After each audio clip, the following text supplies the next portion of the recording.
what we are going to make, right? Huh?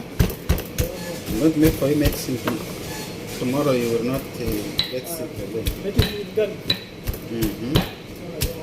You don't want?